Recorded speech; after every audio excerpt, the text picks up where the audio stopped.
All right, Alexander, let's talk about what's going on in Ukraine. There are some updates on the ground that I'm sure we can get into. I think that the situation in Kharkiv is pretty much as we've been reporting it. That's the way it looks to me.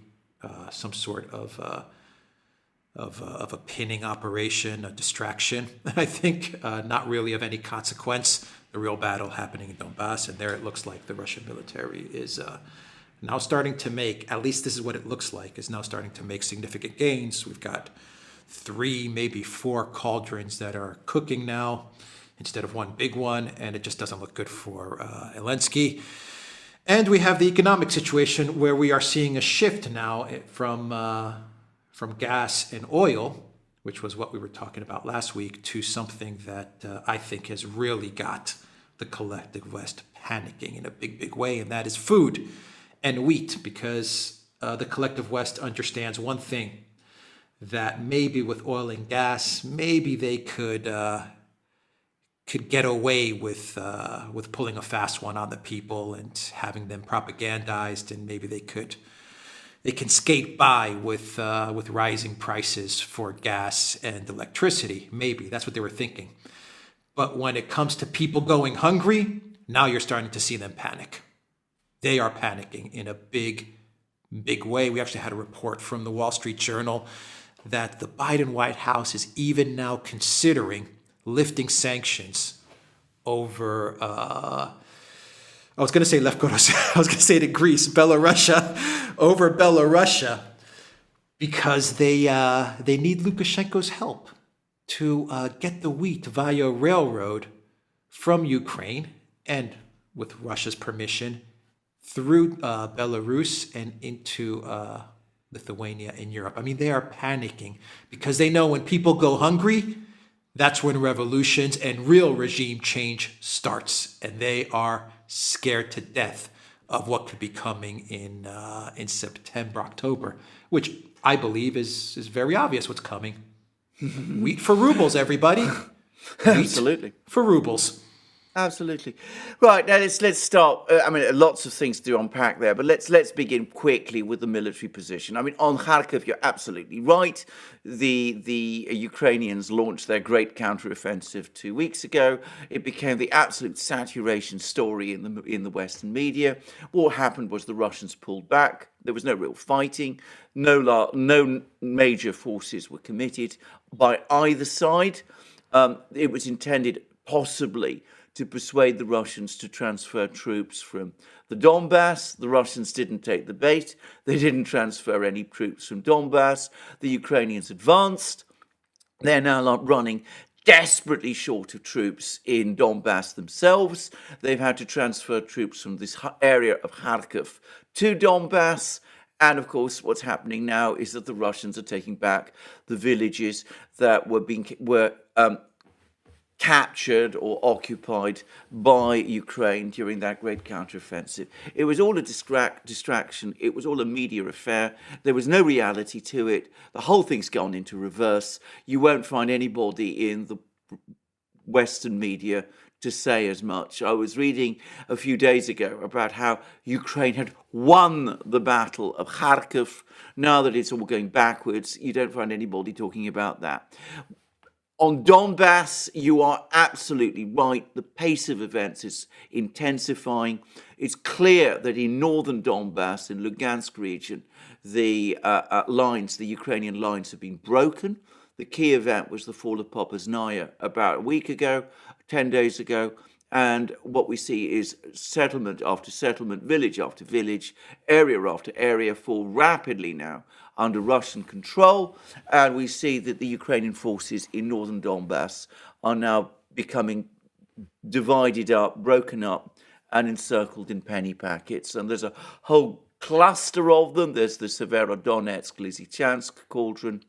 There is Liman, where the troops there have all also been encircled, and there's a number of others. And it's difficult to get a clear sense of the totality of the forces involved, but it looks like we're talking about something like 20,000 people spread out amongst these various pockets, all of which are now surrounded with no hope of rescue. And the Russian defense minister now says Lugansk region will be cleared of Ukrainian troops soon. Of course, he doesn't, again, provide a timeline. So this great series of Ukrainian victories has now come to a juddering reality stop. And it seems I've been following some of the websites, some of the commentaries. Even in Ukraine, people are now starting to panic about this. There's increasing talk that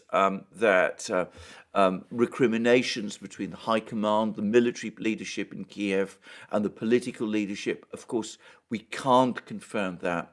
But there are the first signs of, well, let's even say panic. There's been talk about Ukraine going through dark times. Zelensky's talking about Donbass having been destroyed.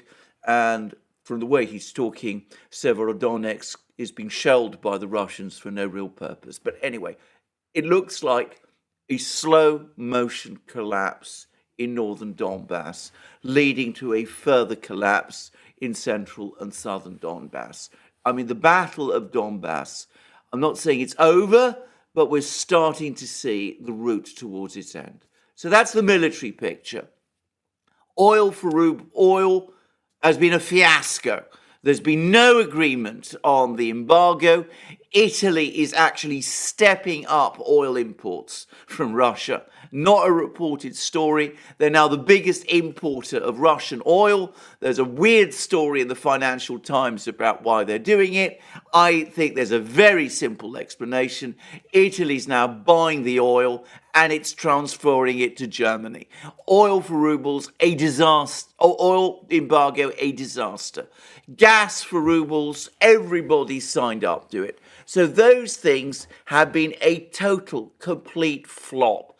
Early this morning, the ruble was trading at 58 rubles to the dollar. Now, it's eased a little off. This is all about, gas purchases and things. But the trajectory now is steadily towards 150 rubles to the dollar. It could come within a few weeks. I'm not saying it's certainty, but again, that's the trajectory of travel. So suddenly we now understand, as you absolutely rightly say, we have a global food crisis. We have a huge global food crisis. Of course, it's not us in the West who's to blame. We haven't created this situation. The inflation that we launched has no part in it. The fact that, we slowed down imports of gas over the last summer, and that we weren't converting gas into chemical fertilizer, that there's shortages of chemical fertilizer all over the place.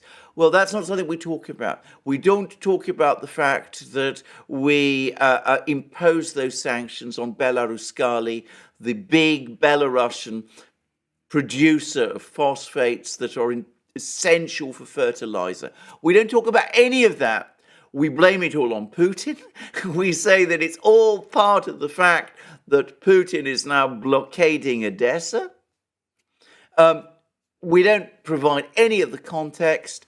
And as you absolutely rightly say, we're coming up with all sorts of desperate ideas. Railways, opening the railways through Belarus. But of course, sending freight, wheat through Belarus to the Baltic ports. I've been actually looking into this. The Baltic ports aren't really geared for this sort of trade. The way you'd have to ship the grain, the wheat, if it left Odessa, would have to be through St. Petersburg. I'm just mentioning this because that's the place where it would have to pass through. But anyway, put that aside. The fact that they're even talking about all of this, you're absolutely right. It's a crisis. The G7's been talking about it. Olaf Scholz has been calling Putin about it. They have been worrying and stressing about what to do. Die Welt has written that actually Russia has actually stepped up its wheat exports, but nonetheless, we still blame them.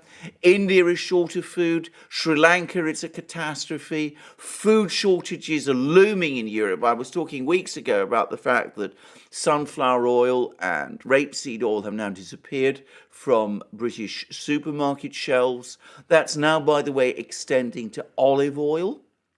The reason lighter olive oils are vanishing is because now that you can't get rapeseed oil and sunflower oil, people in Britain are having to use light olive oils, which is much more expensive, of course, for cooking oils in their place. So that's what's going on there.